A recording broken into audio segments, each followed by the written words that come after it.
What's happening, guys? Kenny here again, and today I've got another tag video for you.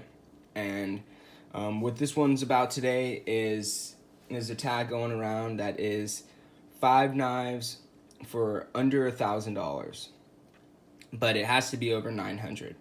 So it's a little tricky because you can't. It's got to be 5 knives. It's got to be over $900 for the 5, and it's got to be under 1,000.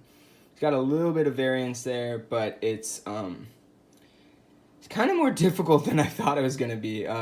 This tag started with, I'm not sure where it actually started. I know that the line, the way it got to me was Slicey Dicey tagged Daddy-O EDC, Mason tagged Banter 24/7, and then Banter 24/7 tagged me. So that's how it got to me. But yeah, when Ryan first tagged me, I was thinking like, oh, no big deal. I had kind of had it in my mind that someone was going to tag me, so I thought, you know what, let me start thinking about it now. When he did tag me, I still found myself just like kind of bewildered, like, wow, where am I going to go here? So first things first, the 5 knives you see on the table here are 5 knives that were not selected. Okay, guys, which I know a lot of you are probably scratching your head going, what? How, Kenny? How is the Inkosi not on your list? This was really tough, guys. I really wanted this knife on the list. And in a lot of lists, this knife would definitely be there. But on this particular list, I found that to get the 5 knives I wanted to keep, this guy just took up too much real estate. It was $550, and if I went this route, I'd have to go inlays. So at $550, I just can't do that to my list. It would eat up too much of my list, and I'm a well-rounded kind of dude. I can't just have. I mean, if I had one knife, yeah, this would probably be the option. Spoiler alert, but if I had 5 knives, I don't know. This one eats up so much real estate that it's like there's other choices. So, yeah, the CRK got knocked off the list. The Shirogoro, I mean, guys, I absolutely love this knife. And as a performer, ergonomically, just everything about it, the action, obviously. It was hard to let this guy leave the list, but at $695, there goes my list. So, yep, he's off. The Chavez, we'll get to that, but yeah, I absolutely am in love with this thing. This is the micarta version instead of, you guys know I got the G10 version originally. I grabbed this guy because I got a really good deal on it. But yeah, I'll get to why he didn't make the list. And then, of course, the bug out. I absolutely love the bug out. It's great lightweight option that you could just still get everything done with it. Probably my favorite summer knife option.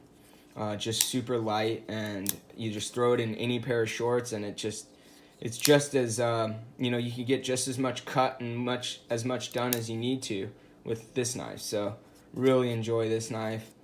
It was hard to kick them off the list. Then we've got the Archbishop from Ferrum Forge. Really wanted this guy on the list, but it was between him, his brother, the Fortis 2.0, and the Mordax. I really love this guy, but I ended up choosing the Fortis 2.0, guys. And the reason I chose the Fortis 2.0, oh, and by the way, I don't have that knife with me right now, so the Archbishop is going to represent the Fortis.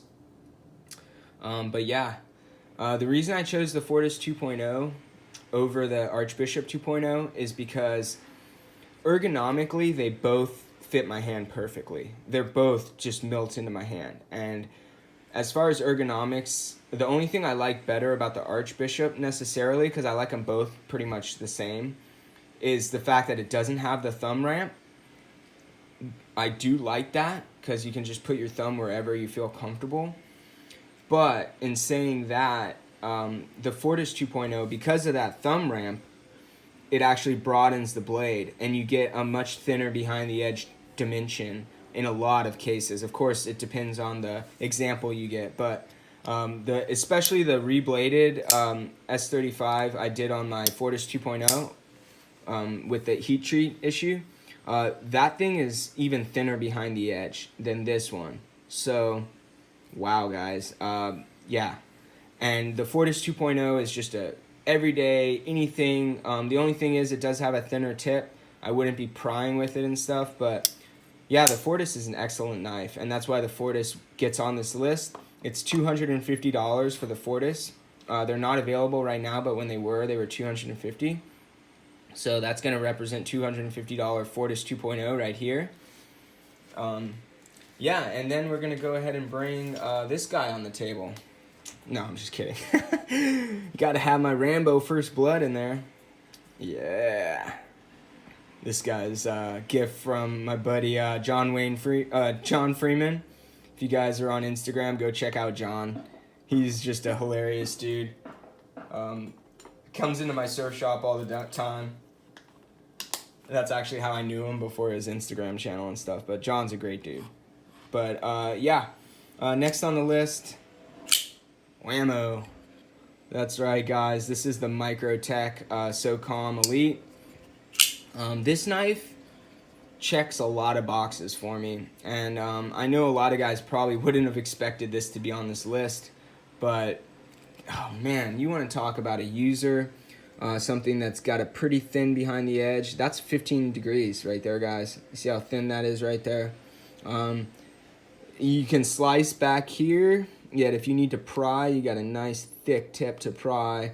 It is just a beast and user and just gnarly knife that kind of ticks all the boxes too. With the action is just phenomenal, and whether you're getting down and dirty in the mud, you know, this thing keeps a pretty clean pivot as well with all those how tight the tolerances are there, and like pocketed ball bearings.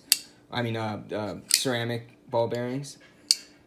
Yeah, this thing is a beast, and it also just has amazing action, guys. So it really does kind of tick all the boxes. I absolutely love this knife. Whether I'm sitting on the couch or getting down and dirty, really enjoyable. So $290 is the going rate for these with the stonewash blade. And yeah, he makes the list. So we got the Fortis 2.0. And then the Microtech SOCOM Elite, and we're talking right now. I'm at about $540 with those two knives. See, that's what I mean, though, guys. Those two make up that knife. That's the only reason. You know, that's the only reason that the CRK got knocked out. So, in saying that, next on the list, I'm kind of gonna skip because I want to get this guy on there, and I like to have a secondary carry, something small that goes in the fifth pocket for two reasons. I like to have a knife to just cut tape and do little stuff, cut boxes open and stuff like that. And that actually came from Banter 24/7. Kind of gave me the idea a while back with how he has his little cadet he cuts all tape with to keep his primary clean of adhesive. Now you can see I still have a little bit of adhesive here, and the reason for that is I don't do the due diligence that he does where he like removes all the tape off of every piece of cardboard. Yeah, I don't have the time in what I'm doing. Like he does mostly that when he's doing cut testing and stuff, and it's smart, but when I'm at work and I'm just cutting down boxes, I can't like take all the tape off all the time. So I just cut through it, but I do open the box with a smaller knife. And I like to have a smaller knife because I do work in a retail shop. I don't want to have to pull the SOCOM Elite out in front of like a mom and her kids necessarily. I do live in California, so I know you guys can make fun of me. But yeah, the knife that I chose for that secondary, and I feel like it gets a lot of the boxes ticked, is, that's right guys, the Spyderco Chaparral Lightweight.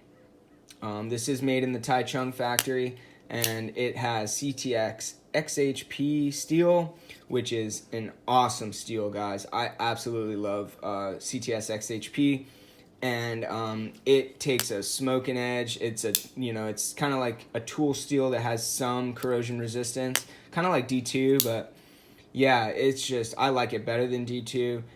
It takes a smoking edge. It holds it for a really long time. I like it better than S30V in a lot of cases, unless the S30's done really well.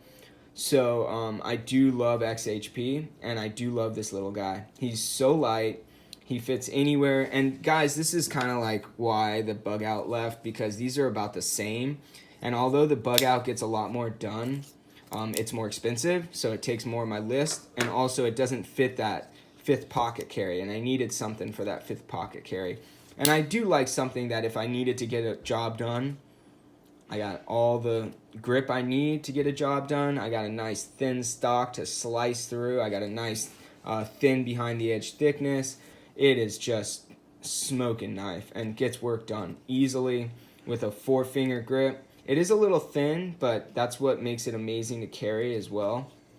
And you got a back lock that's on phosphor bronze washers and perfectly centered. I mean, back locks are just usually not even close to perfectly centered. So, smoking knife, guys. Absolutely love the Chaparral. Never tried any of the other versions, but I don't think I need to. I love the lightweight so much. If I got a great deal on one of the titanium ones or something, I might pick it up, but I really love that little guy. So this is where it kind of got tricky. This kind of went 2 different directions, and I'll try and portray that quickly. But this is the next guy on the list. That's right, guys. The Benchmade Super Freak, the 560-1. And this went a different direction than I'm thinking, like, okay, the 560, I want to get the 560, like the original S30V with the Versaflex handle at 119. That would have given me more room on my list, and I actually could have pulled this guy out. Man. At 235, this guy would have just made the list, and I would have been right under 1,000. And I absolutely love this knife. And it was really hard. I could have just gone S30V version and make myself some micarta scales, and I would have made it. But I was like, you know what? Then I would have S30 and I'd have S35. And too much of a steel nerd to kind of get stuck in that space. So what I ended up doing is I went with the Super Freak, and I got myself some M4 on my list at 63 HRC.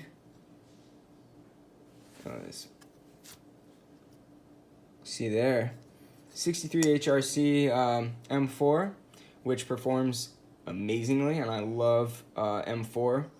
So I got that in there. And then I had a little bit of room left. I got about $175 left or something after that. And what I ended up pulling out, surprise, surprise, the Para 3, guys. As you well know, this is kind of the knife that broke me. Not this one particularly, but the Para 3. And I do absolutely love it.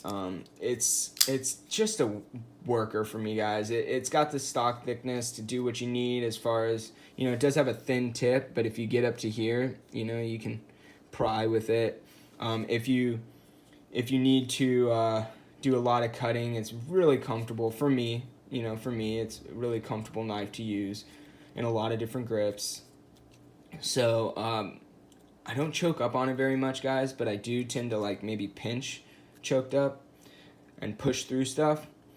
And I do love the way this knife works. Although I'm struggling between this guy and the Smooth G10 crew wear, because either one of those would work for me. I love the Smooth G10 more than the grippy G10 peel ply. So I kind of would go the crew wear direction probably, but I think I like 4V just slightly more than crew wear, although I love crew wear as well.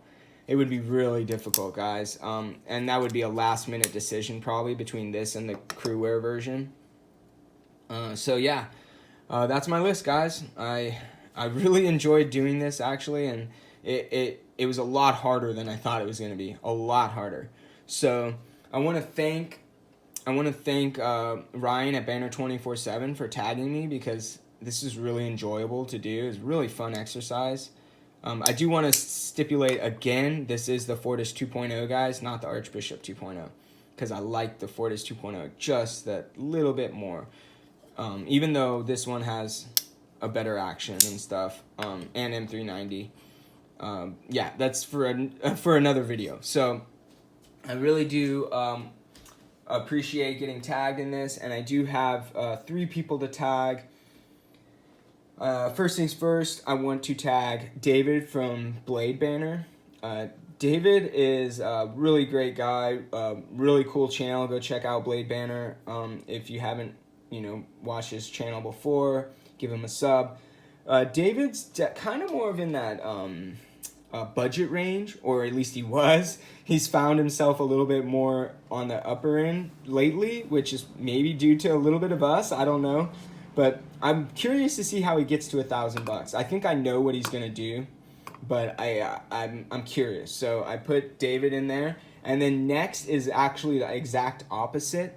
I'm tagging Alchemy 1, Clint. I want to see you come up with 5 under 1,000 over 900, and he's gonna have the opposite of problem. He has mostly like Striders and Hinders and stuff like that, and I want to see where he goes with this, and I want to see how he gets to 1,000. Although I have a good idea of how you're gonna do it, dude.